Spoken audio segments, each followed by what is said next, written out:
now, let's go out on the scene to New York City. The mayor, Eric Adams, pleading not guilty after he was arraigned in federal court. He is facing charges of bribery, wire fraud, and accepting improper campaign contributions.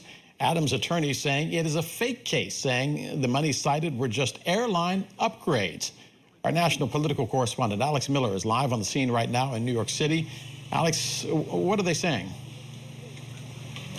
Well, look, it was a very brief hearing, as these always are. It was about 20 minutes long, and the BBC says that Adams gave a thumbs up as he walked into the courtroom. He answered the judge's questions, pleaded not guilty, declined to have that 57-page indictment read in full. Obviously, that would have taken a very long time, but he did have the charges read aloud. He was released by the judge on his own recognizance, and he did not have to turn in his passport. Obviously, this has been a whirlwind of a 24 hours for the New York City mayor, the first mayor ever to be indicted in this city while sitting in office. And he's got 5 charges that really span 23 incidents. As I was reading through the indictment yesterday, it spanned over a decade. The part where he was mayor only started on page 42 out of 57. I mean, we went through a lot of incidents that occurred while he was Brooklyn Borough president, while he was running for mayor, that he took, according to this indictment, bribes, that he got free or reduced flights, free or reduced hotel rooms, meals all over the world, that he took campaign donations from foreign nationals, something that is illegal, and that he knew about this and that he chose to conceal it, that he worked with his staffers to conceal it. In this indictment, we saw photos, we saw text messages, a lot of detail in there laid out by the federal government of what they believe are these crimes committed by the mayor, again, over the course of 10 years, including pressuring the FDNY to allow for a building to be open for the Turkish consulate back in 2021 before he even took office. Again, as you mentioned, Adams says all of these charges are inaccurate. He plans to fight them, obviously pleading not guilty. Listen to what his lawyer had to say. Why are they doing this? Why are they targeting him? The questions you all started to ask as they were leaving. They normally answer questions. They didn't want to stay for questions in this case.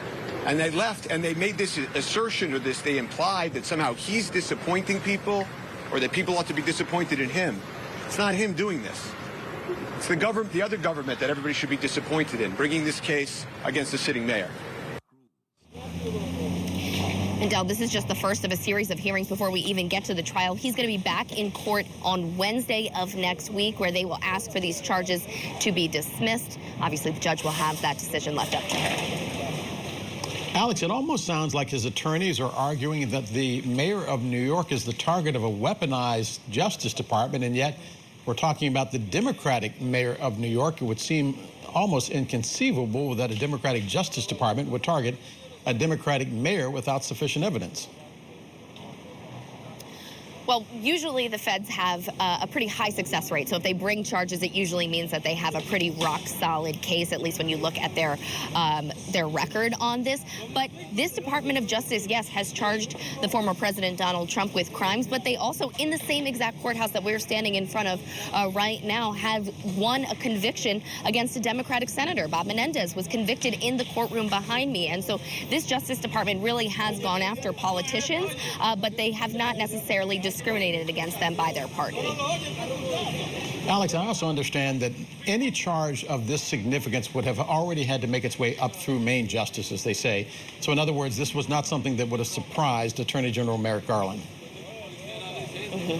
Yeah, it is likely that he was working through the entire case. Remember, this is just one of 4 investigations, not just in the Southern District of New York, but possibly in other parts of New York as well.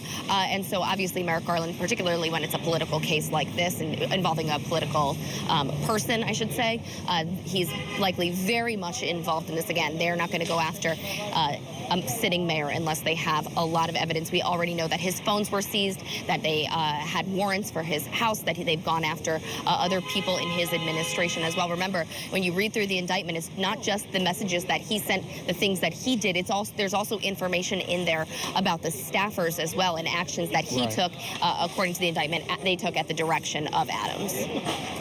Alex Miller for us live on the scene in New York City. Alex, thank you very much.